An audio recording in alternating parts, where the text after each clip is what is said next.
Silent treatment, a destructive pattern in relationships. Silent treatment is not a tool of strength. It is a symptom of emotional weakness, and when weaponized, it becomes one of the most destructive patterns in a relationship. Jessica O.S.'s video, 5 Things God Always Does to a Narcissist, episode 104, does not just explore the theological undertones of narcissistic behavior, but delivers a scathing psychological breakdown of the silent treatment as a form of emotional control, manipulation, and relational sabotage. Below, we'll explore the deeper meaning of her insights and unpack the hidden cost of emotional withdrawal, how it poisons intimacy, triggers trauma responses, and reflects patterns often seen in narcissistic behavior. We'll also break down the 5 ripple effects that slowly destroy trust, attraction, and emotional connection. The misconception, silent treatment as power. In the minds of many emotionally immature or narcissistic individuals, silence becomes a strategic weapon. It's used not to cool off, but to gain control. Jessica O.S. opens by challenging a common belief: you think ignoring her makes you look strong.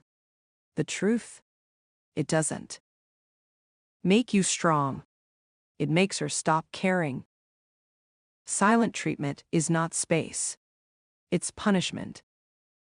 Healthy space involves clear communication. I need 45 minutes to cool off.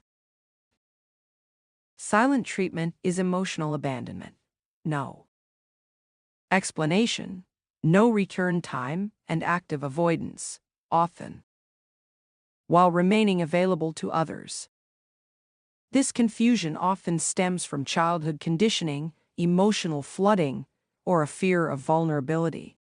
But regardless of the cause, when silence is used to punish or control, it activates the threat response in the other person, especially someone emotionally invested.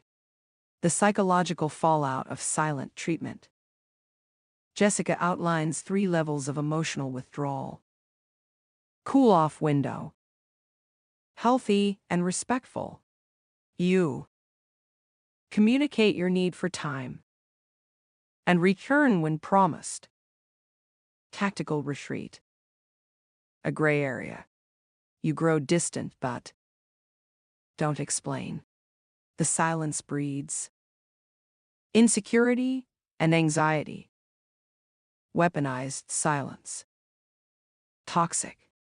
You leave messages on read, avoid eye contact, talk to everyone but her, and create emotional fear, not clarity. In psychological terms, this is known as emotional manipulation through withdrawal, a tactic that destabilizes the emotional safety of the relationship. Neurobiology of uncertainty, how the brain responds to emotional silence. When someone we love withdraws without explanation, our brain's threat detection system activates. Cortisol rises.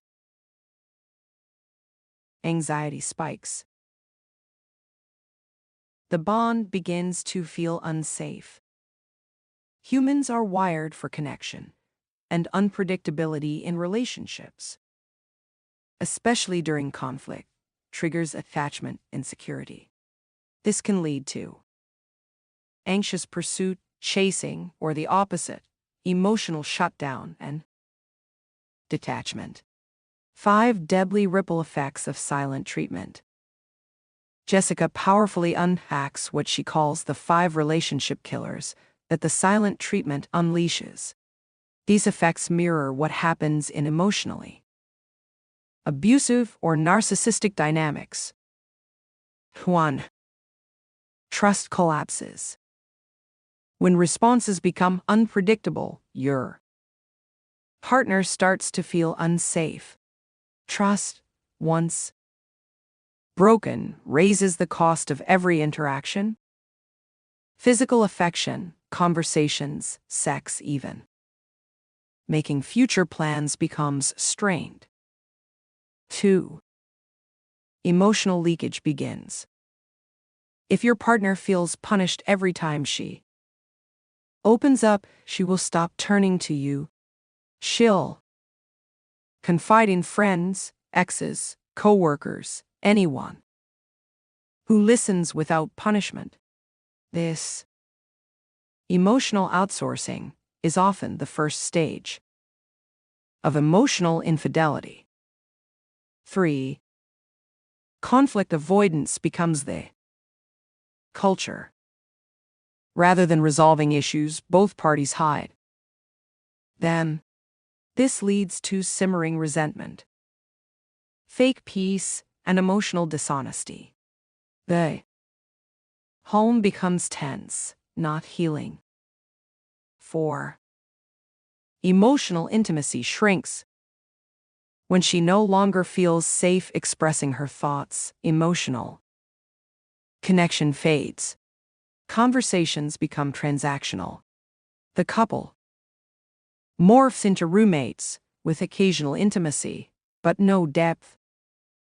5. Resentment builds silently. When one partner refuses to talk, pain and anger accumulate.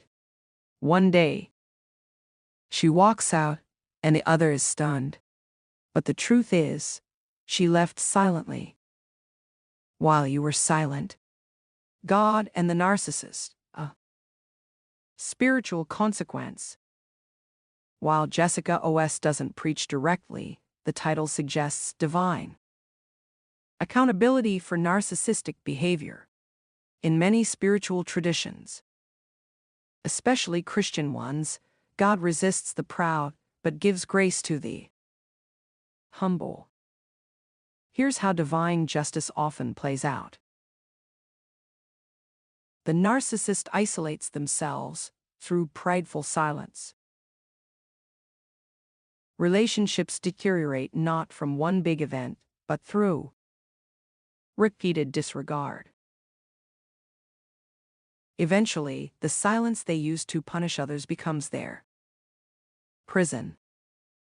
In other words, God doesn't need to destroy the narcissist, their own ego does the work. The backfire. Why the silent treatment hurts the narcissist too. A narcissist may believe they're gaining power when the other person starts chasing.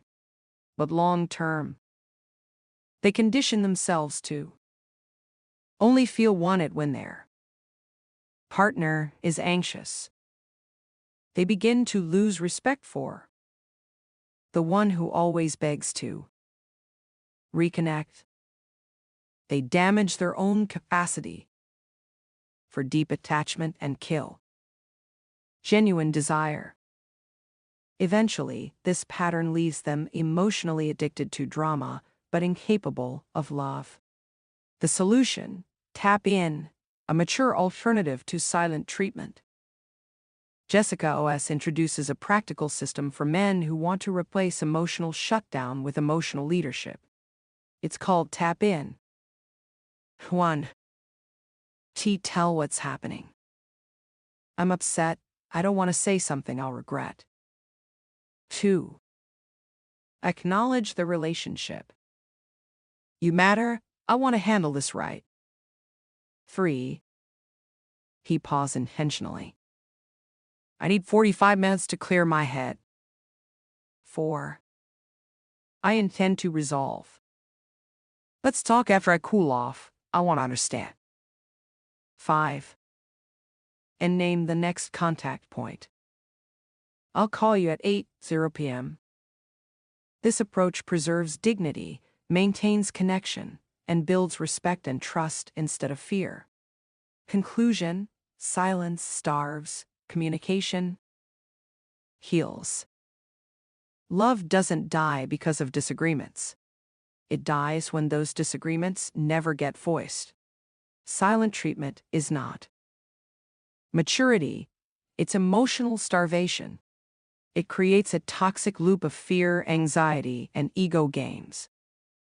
If you're a man who wants long-term love and connection, you don't shut down when you're hurt, you lead. You stay emotionally reachable.